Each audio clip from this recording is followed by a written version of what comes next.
Let me go through the messages here real quick.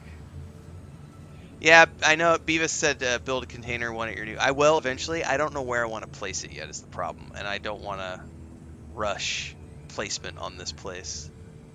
I think what I'll end up doing is pulling my freighter into orbit around this place so that I can put a storage space up there. That way, at least I'm, a jump away. We could just teleport up or whatever. But I mean, it's no different than teleporting back to my other place. But I don't want to put anything here next. Oh, now the YouTube chat's coming through. Okay. Thanks, man. Yeah, I don't know what it is. It's like sometimes there's backwoods internet probably, but sometimes there's little hiccups between YouTube and Streamlabs, and Twitch chat always comes through, but for some reason the YouTube chat gets bugged sometimes.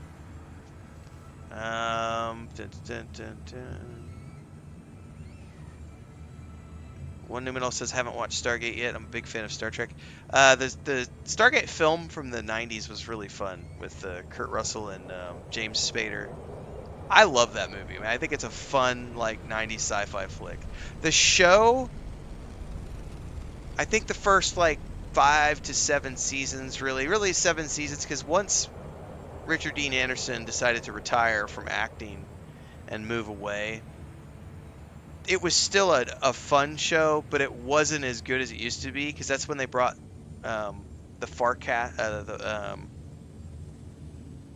Farscape cast. They brought the Farscape cast. Ben Bowder and Claudia Black came over to join the team, and so it was a whole new, it was them kind of being so it was a different dynamic. And that was like seasons 8 and 9, I think. I've considered a rewatch of SG1. I actually started one a couple years ago, and I was like, I'm never gonna do this. It's just I watched like the first 15 episodes. I was like, I can't. I have no time to do this.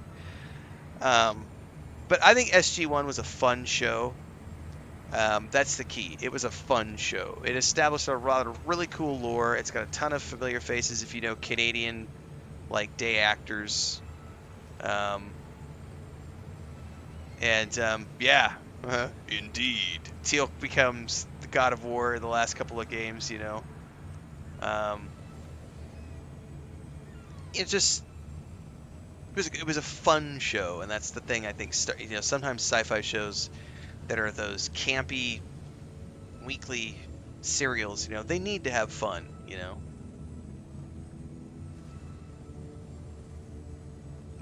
Lord of the Apes says you can put solar panels anywhere you want. They don't actually need to see the sky. Brett says you'll need a bank of batteries. I usually build a basement. Well, I tell you what, that little building I built down here, I could probably stash batteries in there. Around the edge, probably.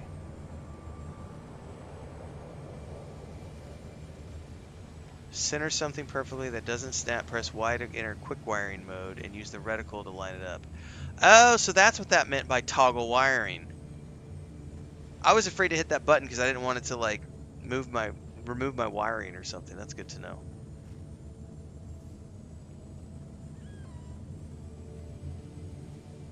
Streamlabs does that to everyone with YouTube chat, says Brett. Oh, okay.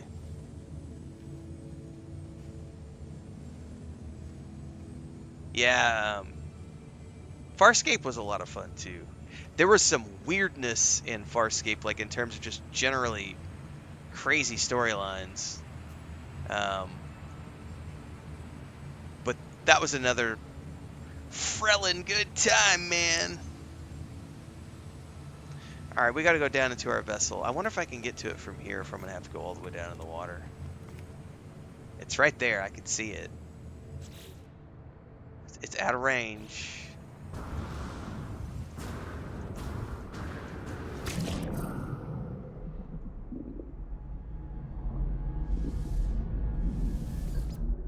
Probably don't have the parts I need.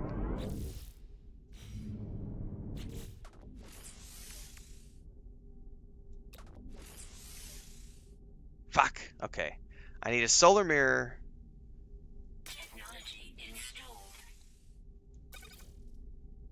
Alright. Is that tracked now? I always forget how to track this.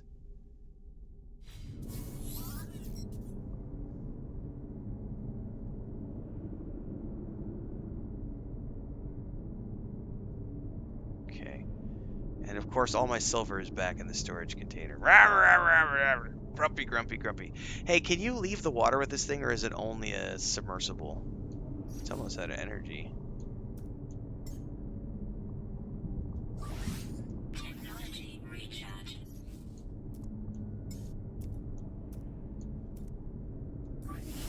Oh, I need fuel for that. Yeah, it's a cool interior for sure. What do I need to make the fuel for this thing? Hydrothermal fuel cell.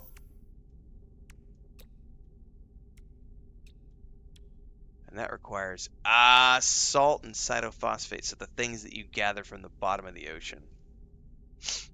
All right, well, for the meantime, I need solar, yeah.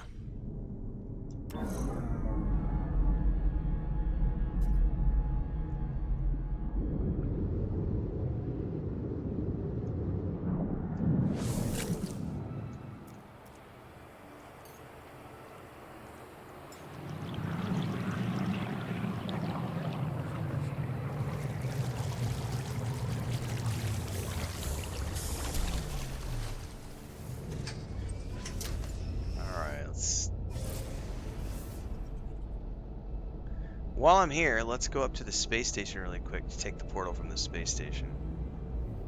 Because I just want to take a peek if there's any ships that are there that I might be able to buy. I should have got that black one I saw earlier today. I didn't really think about it in my brain when I was looking about the fact that they come in and they go out, they come in and they go out. So I was like, I'm going to go over here and sell and stuff, and then it was gone by the time I was finished selling.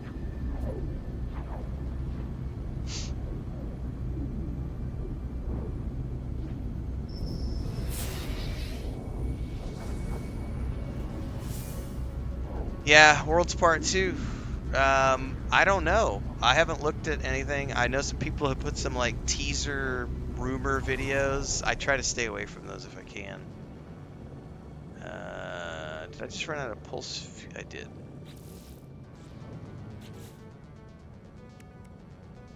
Wait, I could just do it from here, right?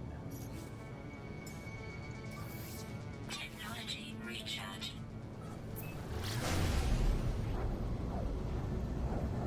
We just wrapped up building, Jason.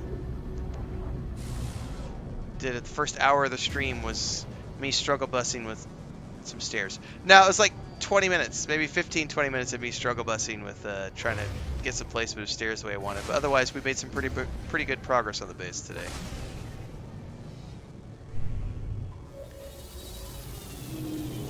So everyone's aware, the base building episodes are going to be coming out as their own series over on YouTube. So the first episode goes live tomorrow morning. We did a little bit earlier tonight that'll get cut out until the next 2 episodes. I'm going to try to, for the meantime, I'll probably do one, while I'm doing it, we'll do maybe a base building video per day or something. But for those of you who are interested in the base building aspect of what I've got going on over there, I'll have those are getting pulled out as their own series. Episode 1, which is from this morning's stream, goes live tomorrow for those of you who might have missed it or missed aspects of it. There's no ships here at the moment.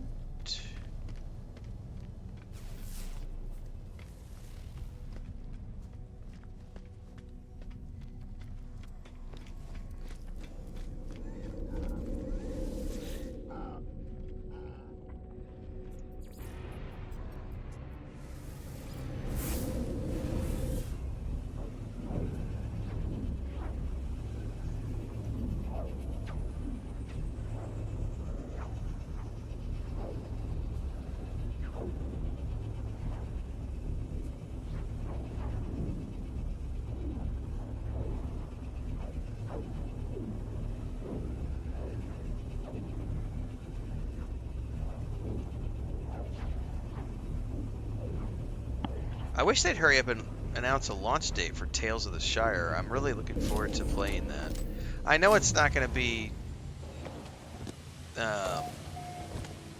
it's going to be something I only play for a couple of weeks probably, but it does look awfully fun. And from what I understand, it's every platform. It's Nintendo Switch, PlayStation, Xbox, PC, and mobile.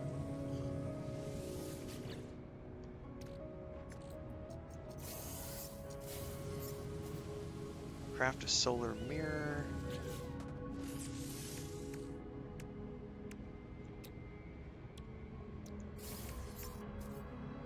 We need crystal sulfide. I think I have some in the storage unit.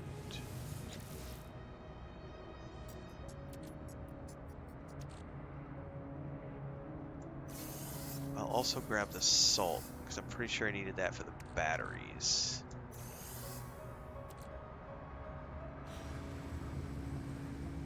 Hold up, before I do this, I need to make sure that I've got the stuff to make the batteries, and then we can go back. That's not the starship, though. It's... What the heck was the name of that stuff? Yeah, it's salt cytophosphate carbon. Okay, so I definitely have what I need to put more fuel in the ship, too. Okay, actually, while I'm here, don't let me forget to do this.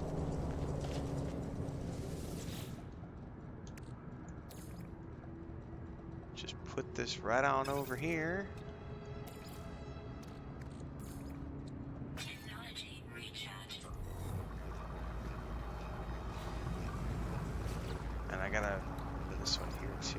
This is runaway mold, which I can turn into Nanonuts! Technology recharge. Alright. It's back to my Nautilin. Oops. I don't need that. What am I doing? Clicking that instead of my portal.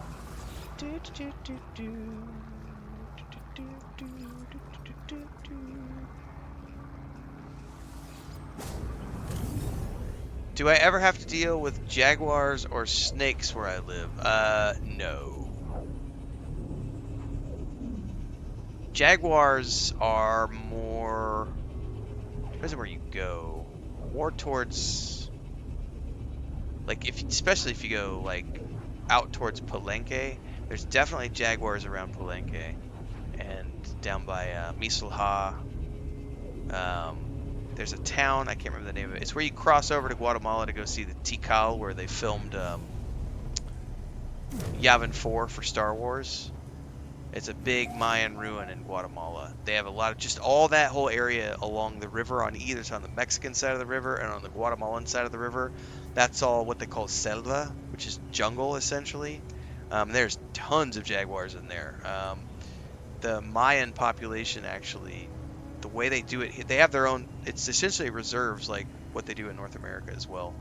But the Mayan communities have reserves, and there are many Mayan ruins in those reserves. And if you go visit those Mayan ruins, you can't drive in. You actually have to leave your cars at the border, and then you have to take their local you take their transport, the tribe's transport.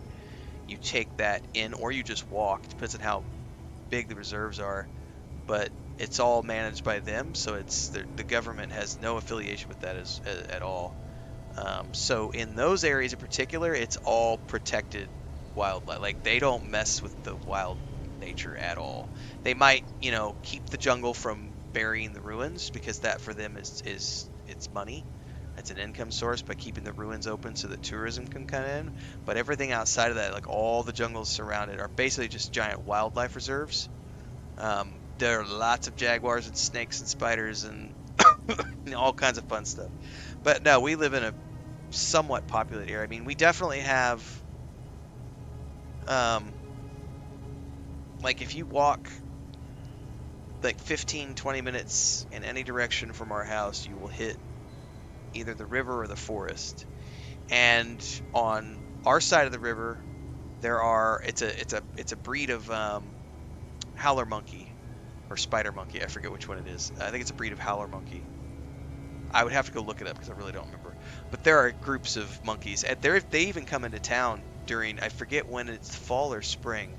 They'll come in like 5 minutes from our house. You can walk down around the corner, and there's a street that dead ends in an open field. And there's a bunch of trees that line it and connect to another chunk of trees, which connects to another chunk of trees, which connects to the river, and all the trees along the river. And so they'll migrate through the trees hunting fruit. And it's a group of like 20, 25 monkeys. And there's multiple groups around. And then you'll hear them every single morning you wake up, and you can hear them at like 5 o'clock in the morning. Sometimes they're far away, sometimes they're close. Um, there are venomous snakes down here, but those are mostly deep jungle. I don't think anything where we live has been reported in a long time, because it's populated. So I mean, if you walk 30 minutes from here into the woods, I'm sure you're going to find them, but not exactly where I live. But there's nothing. I mean, the really venomous snakes live in the deeper jungle. But there are things that will hurt you if you. There are definitely snakes that'll make you sick. They won't kill you, but you'll definitely need to worry about it. And I've been bit. I got bit on my hand by a spider about probably 8 months ago or something. And it was just, it didn't want to heal. It was I don't remember what they're called, but it's a little brown. They're about 3 inches in diameter, and they're all over the place. And they're annoying, but they kill off mosquitoes and stuff, so you just leave them alone. But I got bit one night. I'm assuming it just crawled up in bed or something, and I got bit. And it was like, after about a week, I was like, this isn't, went to the doctor. They gave me some cream. 3 days later, I was fine. Um, there's no scorpions, not that are going to kill you anyway. There's a lot of tarantulas. A lot of tarantulas. They like to come out in the springtime or when it's hot.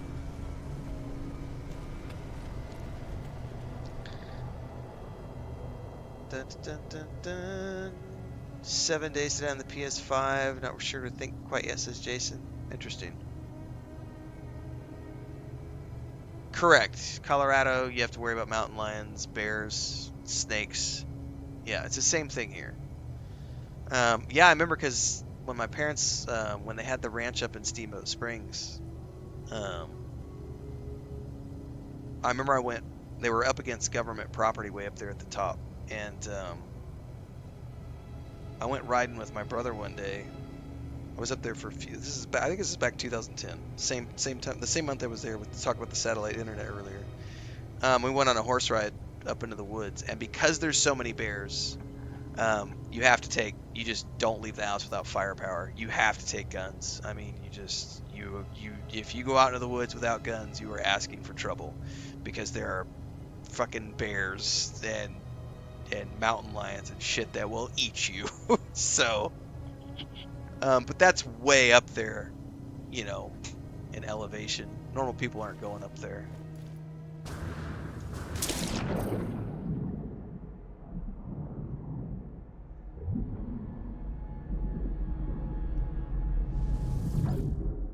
The coolest thing is down around here is in Palenque. There's a it's like a eco reserve. They have a badass restaurant there. But it's just on the edge of the ruins, so it's like right by the gate to get into the ruins of Palenque. And they have these little like hotel rooms. They're not really hotel rooms though, but just these little bunkhouses kind of things out in the jungle that you can rent. And they have various sizes, so a couple can stay in this one, a family can stay in this one. And you gotta get over being afraid of like bugs and stuff, because they've got mosquito netting and everything else, but and screens and all that other stuff.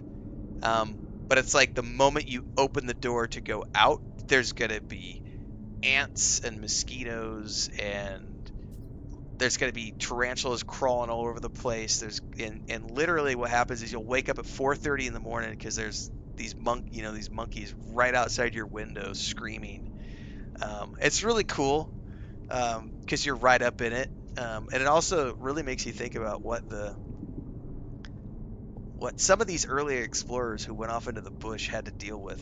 Thinking, because I grew up in Missouri, and that's I spent like 12 years in Colorado, but I grew up in Missouri, and the family went back to Missouri after years. And so in Colorado, you definitely have ticks and mosquitoes. But in Missouri, as an example, you have chiggers and ticks, and also mosquitoes. And chiggers are like the worst thing ever. And in the summertime, it's horrible. You get eaten alive. And bug spray helps, but my brother and I have often had conversations about when the Civil War came through, what hell it must have been for the men who served on either side, because you're in full uniform carrying all this shit and you're going through like chest high grass and you're just getting eaten alive by ticks, chiggers, and mosquitoes. And then the guys who go through the jungle and you're sweating and you're just like, and then there's like snakes and spiders and plants that'll kill you. You know, you brush up against something, and the next thing you know, you're curled over, dead. And jaguars, and then you go up in the mountains in California, and it's like bears and rattlesnakes and mountain lions and all these different things. Like it's um, love him or hate him.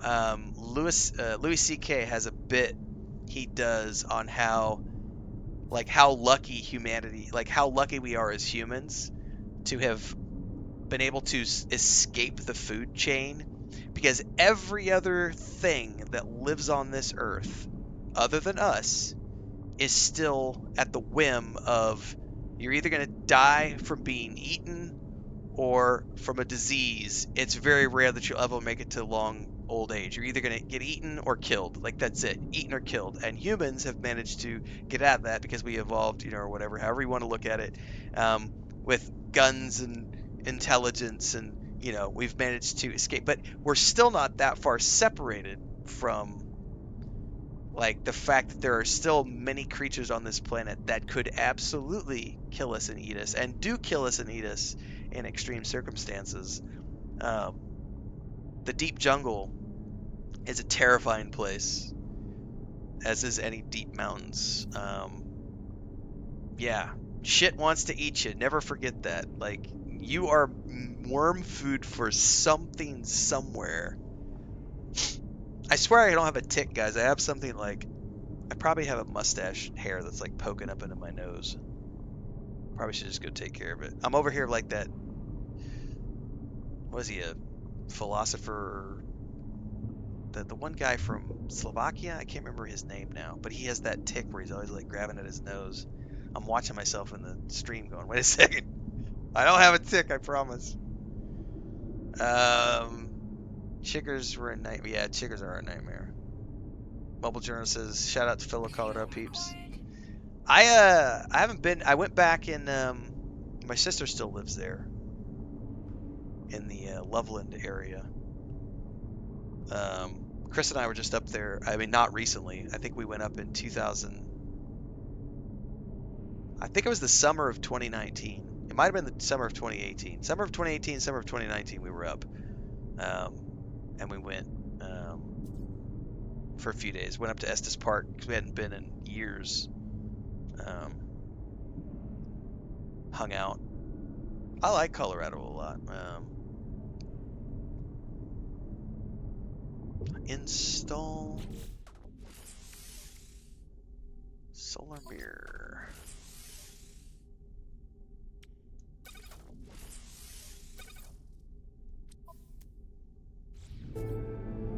Okay.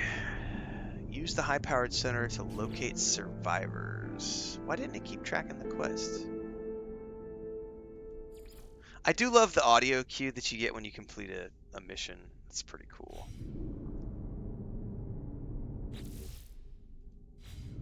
Alright, we're tracking the mission. I need some fuel.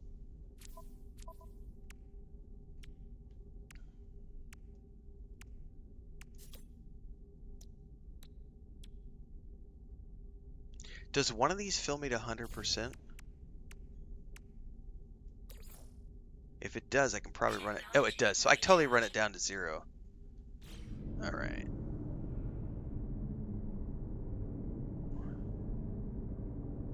Do I have a waypoint around here? Oh, I have to use it first. Use the high-powered sonar. Access the high-powered sonar from the quick menu.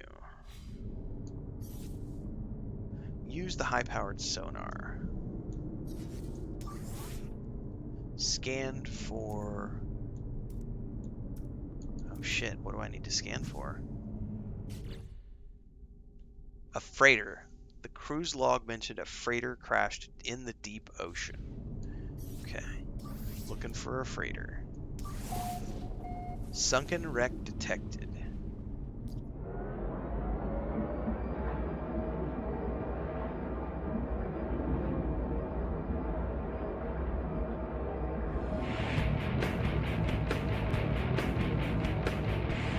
Just an old man gaming. Thanks for the follow over on Twitch. I think somebody said the other day it's probably quicker to take your ship to these destinations.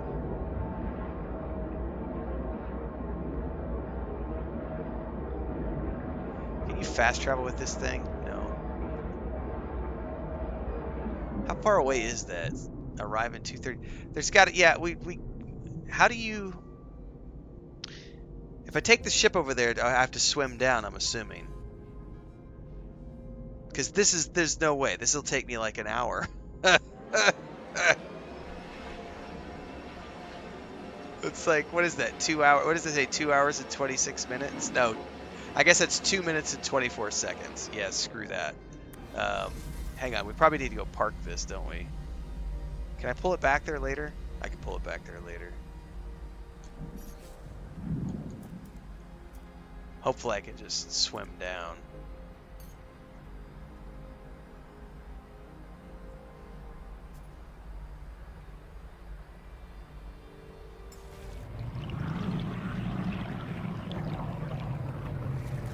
Yeah, Colorado's really expensive. That's one of the reasons. So I haven't done a, but since I know you're one of the people who's interested, I have no problem talking about this. I have a video on my channel, maybe a year and a half ago, 2 years ago, where I talked about why Chris and I choose to live here, as opposed to, like, we split our time, but we live, we pretty much spend most of our time down here. It's mostly, I remember when I left Colorado in 2007, I was spending for two people, it was about, well, this was also, I used to run a construction company, so I had a truck and insurance and all of this stuff. But like the cost of living was like $6,000 a month. And that was back in like 2007 for two people. It was, and that was, not living high on the hog. That was, we were renting an apartment. But just the cost of everything had gone up. And then the healthcare is the big thing. I have no problem talking about this on stream. I have universal healthcare here. So Chris has like the basic one that everyone can get, which I had for many years. In February, they switched over to a new online system, and I've had issues getting registered because they use a 4-name system here, and I have 3 names. Dun dun dun. Everybody has 3 names. John Doe Raven, right? Well, here it's Maria, Louisa, Filipino, Jorge. It's like 4 names. So the computer forms won't accept a 3-name form, and so I can't and no one will help you outside of. So I've got the next level up, which is you pay for it every year, but it's what they give all the workers here in Mexico, and I still only pay. What is it? I gotta do the math in my head real quick.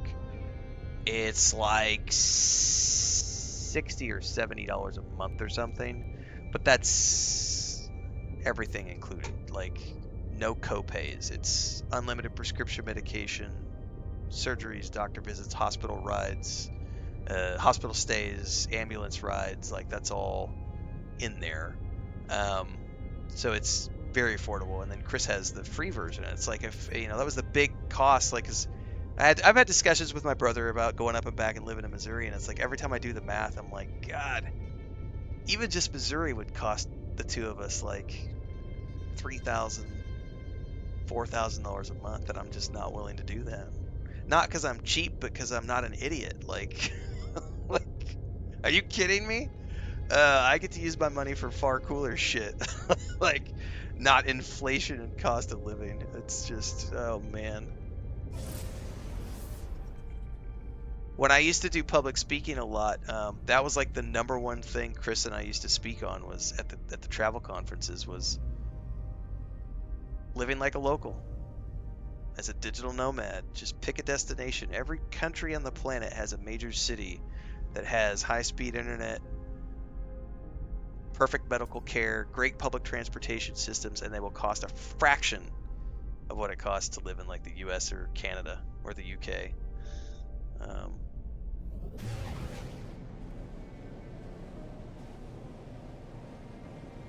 oh, that's a big something crashed. Oh, because it's a freighter. Look at the size of this thing. Hold on, I need some perspective on this, guys.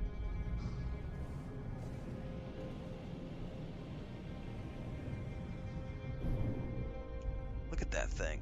It's got the giant circle centrifugal thing, and then we've got the other part of it here. That's a pretty impressive wreck. All right, well, we're gonna have to land here and go for a swim.